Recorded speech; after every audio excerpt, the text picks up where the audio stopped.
잠깐 상상해 보세요. 빙하기에 얼어붙은 툰드라. 눈 덮인 언덕 너머로 그림자가 드리우고 마침내 그를 보게 됩니다. 단검처럼 날카로운 송곳니를 가진 거대한 검치호. 그저 공상일 뿐일까요? 만약 제가 지금 이 순간에도 지구상 최고의 지성들이 이 공상을 현실로 만들기 위해 노력하고 있다고 말씀드린다면요. 이것이 바로 부활 프로젝트입니다. 목표는 멸종된 거대 동물들을 다시 살려내는 것이죠. 이번 영상에서는 완벽한 DNA를 찾는 과정부터 꼬리에 꼬리를 무는 윤리적 딜레마까지 모든 세부 사항을 파헤쳐 보겠습니다. 영상이 끝날 무렵에는 우리가 살아있는 스밀로돈을 실제로 보게 될지 아니면 그저 꿈으로 남을지 알게 될 겁니다. 그런데 여러분은 멸종된 포식자를 되살리는 것이 과연 옳은 일이라고 생각하시나요? 지금 바로 댓글에 여러분의 의견을 남겨주세요. 토론을 시작해 봅시다. 본격적으로 유전공학의 세계에 빠져들기 전에 우리의 주인공부터 만나봅시다. 흔히 검치호라고 불리는 이 동물. 정확히는 스밀로돈은 우리가 아는 현대적인 의미의 호랑이는 아닙니다. 스밀로돈은 플라이스토세 시대에 북미와 남미에 서식했던 완전히 다른 종의 고양이과 동물이었습니다. 이들은 약 10,000년 전 매머드나 거대 나무늘보와 함께 멸종했습니다. 물론 이들의 가장 큰 특징은 무려 18cm에 달하는 엄청난 송곳니였습니다. 하지만 스밀로돈은 단순히 이빨이 큰 고양이가 아니었습니다. 그들은 사자와 곰이 섞인 듯한 강력하고 다부진 체격의 포식자였으며 거대 동물을 사냥하기 위해 태어났죠. 스밀로돈을 되살리려는 이 아이디어는 디익스팅션 또는 종복원으로 알려진 광범위한 개념의 일부입니다. 현재 가장 유명한 복원 대상은 털북숭이 매머드입니다. 하지만 검치호는 매머드보다 훨씬 더 복잡하고 흥미로운 과학적 도전 과제가 될 것입니다. 자, 그럼 멸종된 종의 복원, 즉 부활은 어디서부터 시작될까요? 당연히 유전 물질을 찾는 것부터 시작해야겠죠. 첫 번째이자 가장 중요한 단계는 보존 상태가 충분히 좋은 스밀로돈, 즉 검치호랑이의 DNA 샘플을 확보하는 것입니다. 이런 고대 생명체의 흔적을 찾기에 이상적인 장소는 바로 영구 동토층입니다. 얼음에 얼어붙은 조직은 수만 년 동안 생물학적 물질을 온전히 보존할 수 있기 때문입니다. 과학자들이 매머드에 대한 자료를 많이 확보한 것도 시베리아의 영구 동토층에서 발견된 덕분이죠. 하지만 스밀로돈의 경우는 문제가 좀 있습니다. 이들은 주로 현재의 미국 지역, 즉 더 따뜻한 기후에서 살았습니다. 그곳에는 시베리아처럼 광범위한 영구 동토층이 존재하지 않죠. 주요 발견물은 로스앤젤레스에 있는 라브레아 타르 웅덩이에서 나온 뼈와 이빨입니다. 타르, 즉 아스팔트 성분은 뼈를 보존하는 데는 탁월하지만 연약한 DNA 분재는 치명적입니다. 따라서 손상되지 않은 스밀로돈의 게놈을 찾는 것은 마치 불타버린 건초더미에서 바늘을 찾는 것처럼 극도로 어려운 일입니다. 과학자들이 알래스카의 꽁꽁 얼어붙은 지역에서 운 좋게 표본을 발견한다 하더라도 그들에게는 다음 난관이 기다리고 있습니다. 바로 DNA의 분해 손상입니다. 시간은 유전부에 무자비합니다. DNA 분자도 자체적인 반감기를 가지고 있는데 이는 약 511년입니다. 즉 마지막 스밀로돈이 죽은 지 10,000년이 지난 지금 그 유전체에서는 아주 작고 뿔뿔이 흩어진 조각들만 남아있을 뿐입니다. 이걸 이해하기 쉽게 비유하자면 여러분이 소설 전쟁과 평화를 가져다가 분쇄기 슈레더에 넣고 그걸 다시 조립하려는 상황을 상상해 보세요. 온전한 페이지는 없고 글자와 단어에 잔해 조각들만 남아있는 셈입니다. 이 파편들로 의미 있는 텍스트를 복구해내는 것은 사실상 불가능에 가까운 임무입니다. 수백만 년 된 DNA를 가진 공룡을 복제하겠다는 아이디어가 순전히 공상과학에 불과한 이유가 바로 여기에 있습니다. 검치호의 경우는 가능성이 조금 더 높긴 하지만 DNA 파편화 문제는 여전히 유전학자들에게 가장 큰 골칫거리로 남아 있습니다. 하지만 과학자들은 수십억 개의 조각으로 이루어진 이 퍼즐을 어떻게 해결하려는 걸까요? 이때 슈퍼컴퓨터와 생물정보학, 바이오인포매틱스이 등장합니다. 이 과정은 게놈 염기서열 분석, 지놈 시퀀싱이라고 불립니다. 특수장비가 살아남은 DNA 조각들을 읽어낸 다음 강력한 알고리즘이 이를 마치 거대한 퍼즐처럼 올바른 순서로 맞추려고 시도합니다. 이 퍼즐을 정확히 어떻게 맞춰야 할지 알기 위해 과학자들은 기준이 되는 샘플, 즉 참조 게놈, 레퍼런스 제놈이 필요합니다. 참조 게놈은 가장 가까운 살아있는 친척의 완전한 유전 지도를 의미합니다. 매머드의 경우 이는 아시아 코끼리입니다. 그렇다면 스밀로돈 검치호의 가장 가까운 친척은 누구일까요? 연구 결과에 따르면 놀랍게도 현대의 호랑이나 사자가 스밀로돈의 가장 가까운 친척은 아니었습니다. 이들은 진화 계통수에서 2000만 년도 더 전에 갈라졌습니다. 이 점은 엄청난 어려움을 야기합니다. 친척 관계가 멀어질수록 고대 DNA의 빈 공간을 채우기가 훨씬 더 까다로워집니다. 유전자 차이가 너무 크기 때문이죠.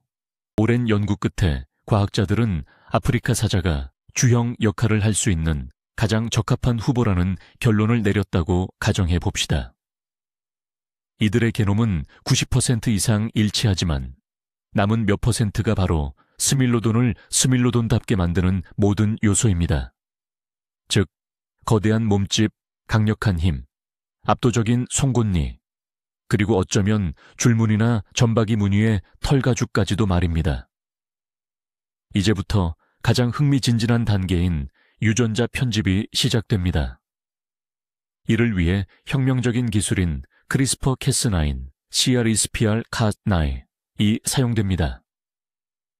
간단히 말해 크리스퍼 캐스9은 분자 수준의 가위 역할을 하여 놀라운 정확도로 한 종의 유전체 부분을 잘라내고 그 자리에 다른 종의 유전자를 삽입할 수 있게 해줍니다. 과학자들은 사자의 게놈을 바탕으로 수천, 아니 수만 번의 정밀한 수정 작업을 거쳐야만 이를 검치호의 게놈으로 완전히 바꿔놓을 수 있습니다. 이 작업은 마치 잃어버린 걸작을 작은 조각들을 모아 한 땀 한 땀 재현하는 복원가의 작업처럼 고되고 정교한 과정입니다. 사자 게놈 유전체 편집 과정은 다음과 같이 진행될 것입니다. 유전학자 팀이 아프리카 사자의 온전한 DNA를 확보한 뒤 이를 복원되었지만 불완전한 스밀로돈의 게놈과 비교합니다. 특수 프로그램이 이 모든 차이점을 밝혀내면 과학자들은 CRISPR 유전자 가위 기술을 이용해 사자의 DNA를 체계적으로 교정하기 시작합니다. 예를 들어 그들은 사자의 송곳니 길이를 결정하는 유전자를 찾아 이를 거대한 검치 사브르 이빨, 성장을 코딩하는 스밀로돈 유전자의 버전으로 대체할 것입니다. 근육량, 골격 구조, 그리고 어쩌면 털의 색깔까지 담당하는 유전제도 같은 과정이 적용될 것입니다. 이것은 완전히 새로운 존재를 무에서 창조하는 것이 아니라 이미 존재하는 생명체를 심층적으로 개조하는 것에 가깝습니다. 이러한 유전자 대체 작업 하나하나는 분자 수준에서 이루어지는 극도로 복잡한 수술입니다. 멸종된 포식자의 세포와 유전적으로 구별할 수 없는 사자 세포를 만들기 위해서는 수천 번의 이러한 작업이 필요할 것입니다. 수개월, 아니 수년간의 연구 끝에 과학자들은 마침내 완성되고 편집된 스밀로돈의 게놈을 확보했습니다. 하지만 이건 아직 단순한 정보, 즉 코드일 뿐입니다. 이 코드가 살아있는 생명체가 되려면 세포에 주입되어 분열을 시작해야 하죠. 이때 고전적인 기술이 등장합니다. 바로 체세포 핵 이식기입니다. 유명한 복제양 돌리가 태어난 방식이기도 하죠. 과학자들은 먼저 암컷 아프리카 사자의 난자를 확보합니다. 그리고 이 난자에 들어있는 사자의 DNA 핵을 제거하고 그 자리에 합성된 스밀로돈 게놈이 담긴 새로운 핵을 이식합니다. 다음으로 약한 정이 충격을 가해 난자가 마치 수정된 것처럼 착각하고 세포 분열을 시작하도록 유도할 것입니다. 모든 과정이 계획대로 진행된다면 며칠 후 과학자들은 다음 단계, 즉 가장 위험한 단계로 넘어갈 준비가 된 아주 작은 검치호 폐하를 얻게 될 것입니다. 이제 과학계는 프로젝트 전체에서 어쩌면 가장 큰 난관에 직면했습니다. 바로 대리모를 찾는 일입니다. 스밀로돈의 폐하는 자국 내에서 90일 동안 발달해야 하는데 이 역할을 맡을 수 있는 유일한 후보는 아프리카 암사자뿐입니다. 여기서부터 엄청난 문제가 발생합니다. 대리모의 면역체계가 폐하를 이물질로 인식해서 거부 반응을 일으킬 수 있기 때문입니다. 비록 종이 가깝다고 하더라도 아주 미세한 생화학적 차이만으로도 유산으로 이어질 수 있는 거죠. 사실 우리는 폐하와 대리모의 신체 간의 상호작용이 얼마나 복잡하고 미묘한지 아직 완전히 파악하지 못하고 있습니다. 게다가 임신 과정 자체가 매우 복잡한 호르몬의 조화로 이루어져 있습니다.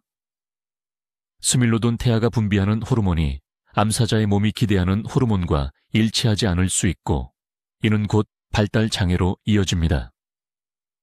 이것이 바로 현대 동물들 사이에서도 종을 넘어선 임신이 성공하기 어려운 가장 큰 이유 중 하나입니다. 생화학적 부적합성 문제뿐만 아니라 순전히 물리적인 문제도 존재합니다. 스밀로돈은 사자의 친척이긴 했지만 체격 구조가 완전히 달랐습니다.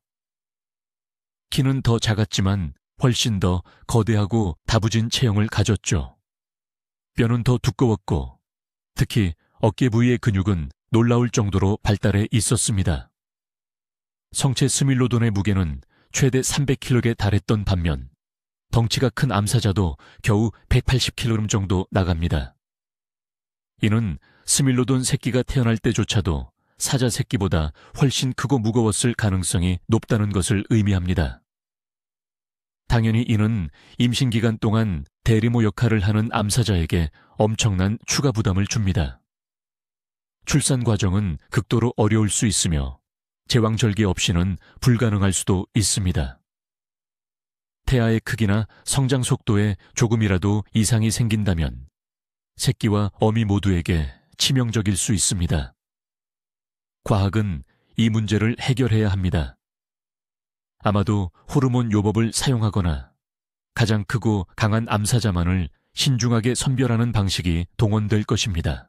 만약 과학자들이 모든 난관을 극복하고 세상에 단 하나뿐인 복제 스밀로돈이 탄생했다고 가정해 봅시다.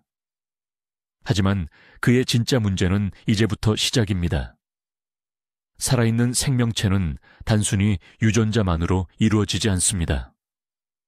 여기에는 장 속에 살고 있는 수조 개의 미생물, 즉 우리가 마이크로바이옴이라고 부르는 존재들이 포함됩니다. 이 박테리아들은 음식 소화를 돕고 면역체계를 형성하며 전반적인 건강 상태에 영향을 미칩니다. 새끼 스밀로돈은 대리모인 암사자에게서 물려받았고 현대의 우유와 음식으로 형성된 마이크로바이옴을 갖게 될 것입니다. 하지만 스밀로돈 자신의 소화 시스템은 유전적으로 빙하기의 식단에 맞춰져 있으며 당연히 완전히 다른 종류의 박테리아를 필요로 합니다. 이러한 내부적 부조화는 만성질환, 소화불량, 알레르기, 그리고 약화된 면역체계를 유발할 수 있습니다. 우리는 포식자의 몸은 되살릴 수 있을지라도 그 내면의 미생물 환경까지는 재현할 수 없습니다. 이것이 바로 이들을 취약하게 만드는 결정적인 요인입니다. 또 다른 근본적인 문제는 이것입니다. 복제된 스밀로돈이 과연 스밀로돈답게 행동할 수 있을까요? 동물의 행동의 상당 부분은 선천적인 본능이 아니라 학습의 결과입니다. 새끼 고양이는 어미에게 사냥법을 배웁니다. 어미는 새끼들에게 먹잇감에게 어떻게 잠복해야 하는지, 어떻게 치명적인 일격을 가해야 하는지를 보여줍니다. 하지만 우리의 스밀로돈 새끼는 대리모인 암사자와 함께 자라게 될 것입니다. 암사자는 사자 방식으로 사냥하는 법을 가르칠 것입니다. 먹이를 추격하고 무리지어 협력하는 방식 말입니다. 그러나 스밀로돈의 몸 전체, 즉 강력한 앞발과 상대적으로 취약한 송곳니는 완전히 다른 전술에 최적화되어 있습니다. 느리고 거대한 먹이를 매복해서 사냥하는 방식입니다. 스밀로돈은 먼저 먹잇감을 땅에 넘어뜨린 후에야 비로소 그 특유의 송곳니를 사용해야 했습니다. 사자처럼 사냥하려 시도하는 것은 부상을 입거나 심지어 이 귀중한 사브르 같은 송곳니가 부러지는 결과를 초래할 수 있습니다. 결국 우리는 유전적으로는 스밀로돈이지만 행동적으로는 서투르고 혼란스러운 사자 같은 존재를 얻게 될지도 모릅니다. 이제 우리는 기술적인 난관을 넘어 윤리적인 문제에 직면하게 됩니다. 과연 우리에게 멸종된 종을 되살릴 권리가 있는 걸까요? 일부 과학자들과 철학자들은 이것이 우리가 마땅히 해야 할 의무라고 주장합니다. 인류는 수많은 종의 멸종을 초래했고, 만약 우리에게 그 실수를 바로잡을 기술이 있다면 당연히 사용해야 한다는 것입니다. 이는 훼손된 생태 정의를 회복하는 행동이 될 것입니다. 하지만 반대론자들은 오히려 이것이 인간의 극단적인 오만, 즉 신성모독에 가까운 행위가 아닌지 반문합니다. 우리는 어떤 종이 살아남고 어떤 종이 과거 속에 머물러야 할지 결정하는 신의 역할을 자처하고 있다는 것입니다. 우리는 정작 스밀로돈 본인에게 자신의 동족도 먹이도 서식지도 없는 완전히 낯선 세상으로 돌아오고 싶은지 물어볼 수 없습니다. 결국 우리는 그저 우리 자신의 호기심과 야망에 이끌려 그들을 대신해 이 중대한 결정을 내리는 셈입니다. 솔직히 말합시다. 처음 태어난 스밀로돈은 물론이고 이후에 태어날 모든 개체들은 야생동물이 아닌 실험실의 전시품이 될 수밖에 없습니다. 그들의 삶은 멸균된 사육장에서 끊임없는 감시를 받으며 이어질 것입니다. 모든 행동은 낱낱이 기록될 것이고 먹는 것 하나하나까지 분석될 겁니다. 그들은 그저 끝없는 연구의 대상이 될 뿐이죠. 우리는 이들을 단순히 야생으로 돌려보낼 수 없습니다. 이는 무책임할 뿐 아니라 잔인한 행위가 될 겁니다. 하지만 결국 우리는 평생 동안 감금될 운명에 처한 생명체를 만들어내는 셈입니다. 게다가 복제 과정 자체도 완벽과는 거리가 멉니다. 수많은 복제 동물들이 선천적 결함, 조기 노화, 그리고 각종 질병으로 고통받고 있습니다. 우리는 순전히 과학적인 호기심 때문에 창조한 이 생명체가 겪을지도 모를 고통에 대해 과연 책임질 준비가 되어 있을까요? 자, 이제 가장 환상적인 시나리오를 상상해 봅시다. 프로젝트가 완전히 성공했다고 가정하는 겁니다. 과학자들이 건강하고 스스로 번식하는 검치호 개체군을 만드는데 성공한 거죠. 그럼 그 다음은요? 이들을 어디에 풀어놓아야 할까요? 아프리카 사반에 방사할까요? 검치호는 사자와 표범과 경쟁하게 될 겁니다. 게다가 이들을 한 번도 겪어보지 못했고 방어 메커니즘이 없는 동물들을 사냥하기 시작하겠죠. 이는 생태계 전체의 미묘하고 깨지기 쉬운 균형을 무너뜨릴 수 있습니다. 아니면 그들의 역사적 서식지인 북미에 풀어놓을까요? 하지만 오늘날 그곳에는 사람이 살고 소들이 방목되고 관광객들이 돌아다닙니다. 300kg짜리 최상위 포식자의 등장은 곧바로 재앙으로 이어질 겁니다. 단 하나의 종을 되살리는 일이 현재 생존하고 있는 수십 종의 생명체를 위협에 빠뜨릴 수 있습니다. 우리는 엄청난 침입종을 만들 위험을 감수하고 있는 겁니다.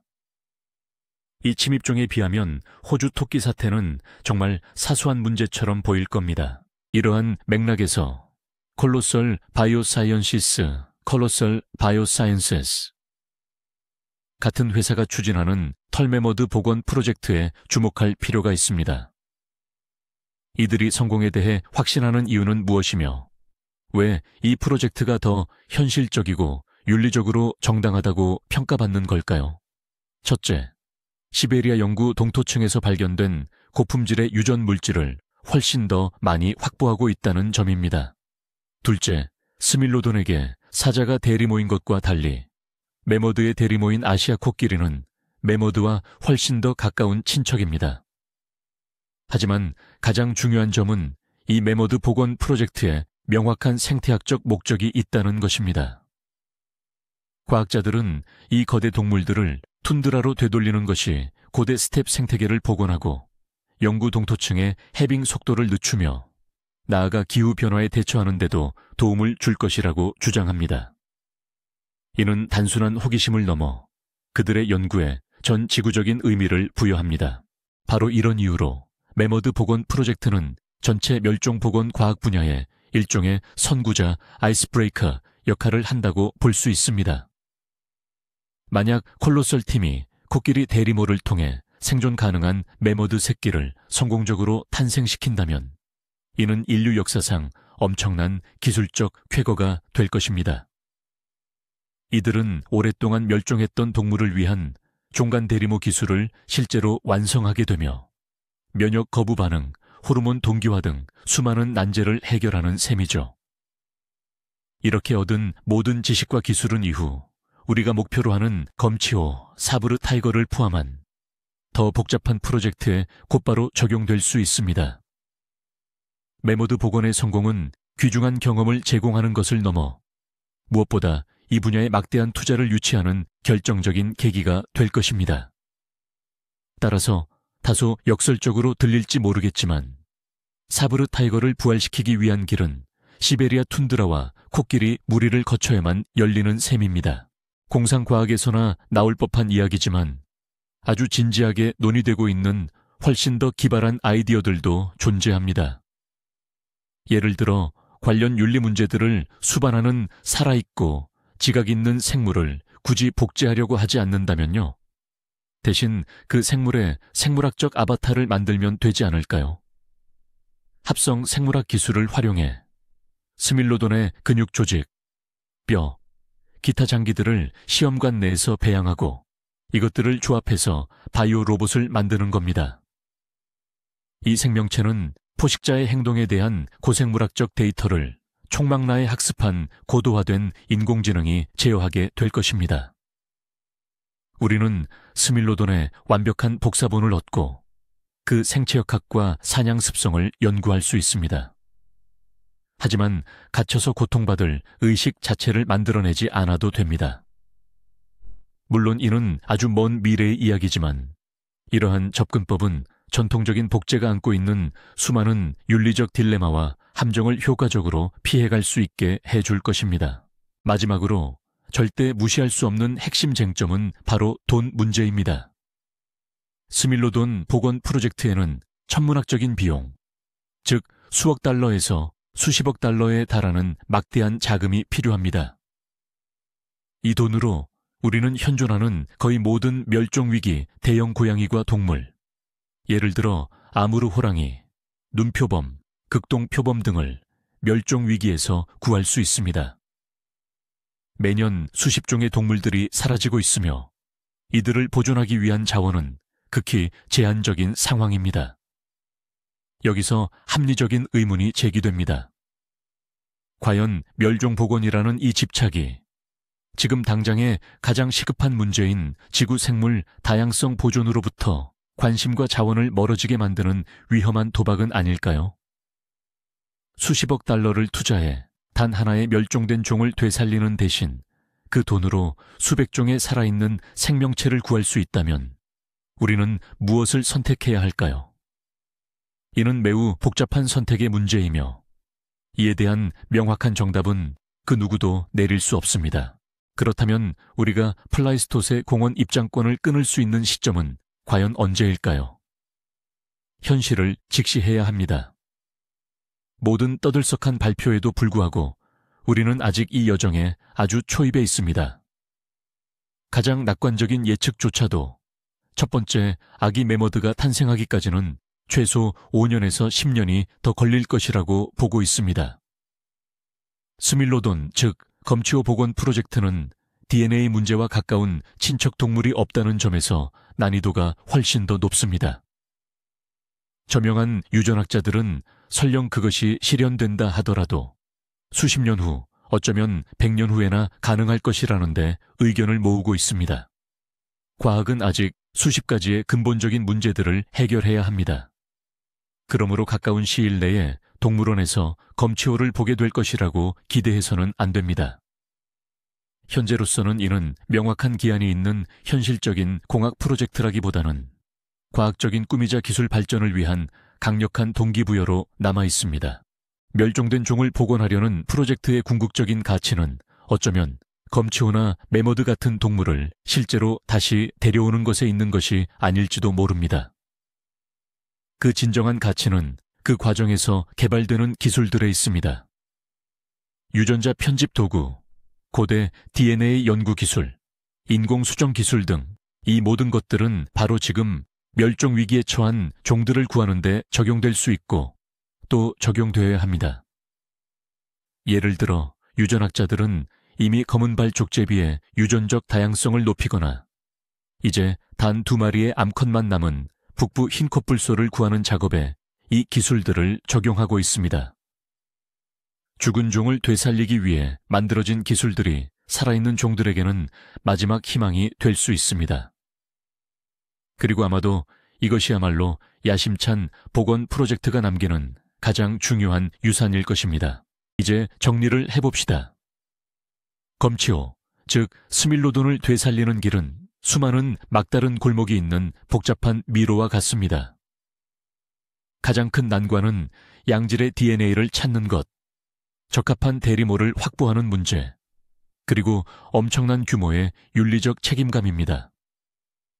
이론적으로는 먼 미래에 가능할 수도 있겠지만 현실적으로는 믿을 수 없을 만큼 복잡한 과제입니다. 아마도 가장 먼저 세상에 돌아오는 동물은 털매머드가 될 겁니다. 그리고 털매머드의 성공 여부가 앞으로 수십 년간 이와 비슷한 모든 복원 프로젝트의 운명을 결정하게 되겠죠. 그러니 스밀로돈의 복원은 여전히 아름답지만 사실상 거의 불가능에 가까운 꿈으로 남아 있습니다. 하지만 이 꿈을 쫓는 그 자체가 우리의 과학을 발전시키고 있습니다. 생명의 가장 깊은 신비 속으로 들어가게 만들고 지구에서 우리의 역할에 대해 불편한 질문을 던지게 하기 때문이죠. 끝까지 시청해 주셔서 정말 감사합니다. 흥미롭게 보셨다면 꼭 좋아요를 눌러주시고 채널 구독도 잊지 말아주세요.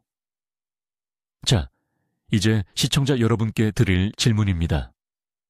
만약 멸종된 동물 단 한 마리만 되살릴 수 있다면 여러분은 어떤 동물을 선택하시겠어요? 여러분의 의견을 댓글로 남겨주세요. 정말 궁금합니다.